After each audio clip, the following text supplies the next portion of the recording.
मूसा जिस स्थान पर तू खड़ा है वो पवित्र है। मूसा कहता मैं तुझे देखना चाहता हूं। परमेश्वर ने कहा कि मूसा कोई मनुष्य मेरे मुख का दर्शन नहीं कर सकता, मैं यहोवा परमेश्वर हूं। कोई मनुष्य मेरे मुख का दर्शन नहीं कर सकता। मेरा तेज, मेरी पवित्रता इतनी विराट है कि यदि कोई मनुष्य उसे देख ले तो वो मर जाएगा। यहां तक कि स्वर्गदूत, सराफीम स्वर्गदूत भी अपनी आंखों को बंद कर लेते हैं उस यहोवा की दृष्टि, उसकी उपस्थिति में, और कहते हैं पवित्र पवित्र पवित्र सेनाओं का यहोवा। मेरे प्रियो, मैं आपको बताना चाहता हूं, जब एक राजा तैयार होता है, अपने वस्त्र पहन लेता है, राजकीय वस्त्र पहन लेता है, फिर भी वो राजा नहीं होता जब तक उसके सर पर ताज नहीं होता। Until he has a crown on his head। इसलिए जब वो महासभा में आता है, हजारों लोग खड़े होकर उसका सम्मान करते हैं। आप जानते हैं क्यों?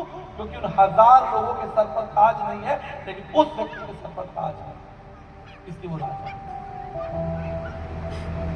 वो राजा है, उसके सर पर ताज है। मेरे प्रियो, मैं आपको बताना चाहता हूं, बाइबल कहती है कि परमेश्वर सर्वशक्तिमान परमेश्वर है, सर्व सामर्थी परमेश्वर है, सर्व ज्ञानी परमेश्वर है, सर्व प्रेमी परमेश्वर है।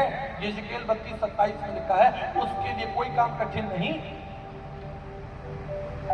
लेकिन इस सारे पराक्रम और वैभव के ऊपर जो परमेश्वर की महिमा है वो उसकी पवित्रता है।